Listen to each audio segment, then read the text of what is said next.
ఇద్దరు గొప్ప మిత్రులు ఆప్యాయంగా ఆలింగనం చేసుకున్న ఆ దృశ్యాన్ని ఎంతో కాలం తర్వాత మళ్లీ చూశాం. శ్వేత సౌధంలో అమెరికా అధ్యక్షుడు డొనాల్డ్ ట్రంప్, భారత ప్రధాని నరేంద్ర మోదీ చెయ్యి కలిపారు. ఈ మారు అదనంగా థమ్సప్తో స్నేహ గాఢతను తెలియచేశారు. శ్వేత సౌధంలో మిమ్మల్ని మళ్లీ చూడటం నాకు ఆనందంగా ఉంది అన్న మోదీ వ్యాఖ్యలో ట్రంప్కు ఖచ్చితంగా నిజాయితీ కనిపించి ఉంటుంది. నమస్తే ట్రంప్, హౌడీ మోడీ కార్యక్రమాలను తామిద్దరూ ఒకరి కోసం ఒకరు జరుపుకున్న ఘనమైన గతాన్ని మోదీ గుర్తు చేశారు కూడా. మోదీ అద్భుతంగా పనిచేస్తున్నారని, అందరూ అదే అంటున్నారని, నిజంగానే గొప్ప నాయకుడని ట్రంప్ ఈ మారు కూడా మన ప్రధాని మనసు ఒప్పొంగేట్టు చేశారు.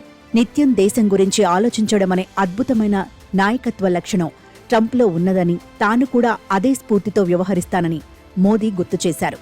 పొగడ్తంటేనే ఓ వల, మాయా అని కొందరు మేధావులకు ఏవగింపు ఉంటుంది. కానీ దేశాధినేతల ఈ కీర్తిగానాల మధ్యనే అమ్మకాలు, వ్యాపార లావాదేవీలు జరుగుతాయి.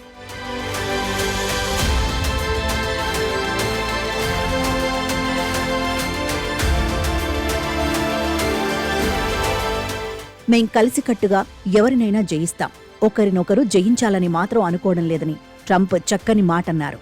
కలిసి జయించాలని ఆయన కోరుకుంటున్నది చైనాని.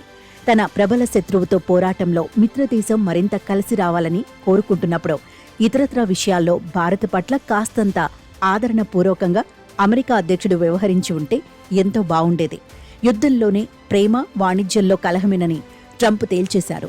ఒకరినొకరు జయించుకోబోమని ఇచ్చిన హామీ వ్యాపార వాణిజ్యాలకు, టారిఫ్ యుద్ధాలకు వర్తించబోదని మోదీతో భేటీకి కాస్తంత ముందే రుజువు చేశారు. ప్రతి సుంకాలని ఓ మర్యాద మాట వాడుతున్నప్పటికీ ప్రతీకార సుంకాలతో మిగతా దేశాలతో మనను కలగలిపి మోదేశారు. ఈ నిర్ణయం ఆఖరి నిమిషంలో మనపై మరింత ఒత్తిడి పెంచి దారికి తేవడానికి ఉద్దేశించింది కానప్పుడు ఆ భేటీ ఏదో ముగిసే వరకు ఆగితే మరింత గౌరవంగా ఉండేది. భారత ప్రధానితో భేటీలో ట్రంప్ ఓ 4 మర్యాదల మాటల తర్వాత పూర్తిగా బిజినెస్లో పడ్డారు. సుంకాల విషయంలో ఆయనకున్న ఆగ్రహాన్ని కాస్తంత చల్లార్చేందుకు మోదీ అమెరికా యాత్రకు ముందే విశేషమైన ప్రయత్నం జరిగింది. హార్లీ డేవిడ్సన్ బైకులు, ఎలాన్ మస్క్ కార్లు ఖరీదు తగ్గేట్టు చేసిన భారత్ సుంకాల మీద ట్రంప్ మోదీ సమక్షంలోనే గట్టిగా మాట్లాడారు, హెచ్చరికలు చేశారు.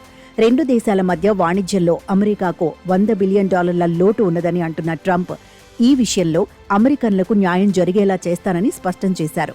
ఈ ఏడాదిలోగా ఆచరణలోకి వస్తుందంటున్న వాణిజ్య ఒప్పందంలో ఎవరిది పైచేయి అవుతుందో ప్రత్యేకంగా చెప్పుకోనక్కర్లేదు.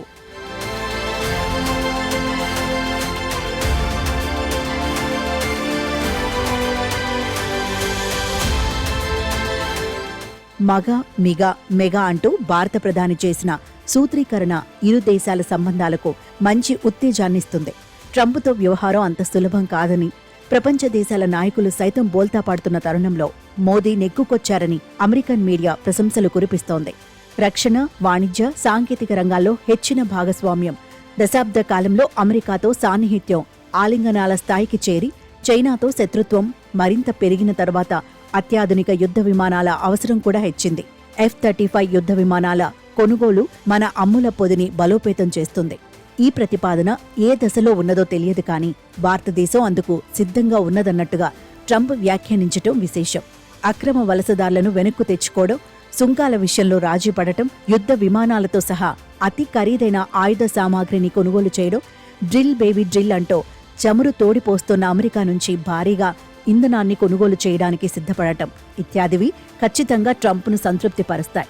ఈ ఇచ్చిపుచ్చుకోవడాల్లో అంతిమ లబ్ధి ఎవరిదన్నది అటుంచితే నాకంటే నరేంద్ర మోదీయే బహు చక్కగా బేరమాడగలరు అని ట్రంప్ చేసిన ప్రశంస ఒక అతి తెలివైన వ్యాపారిని గుర్తు చేస్తోంది.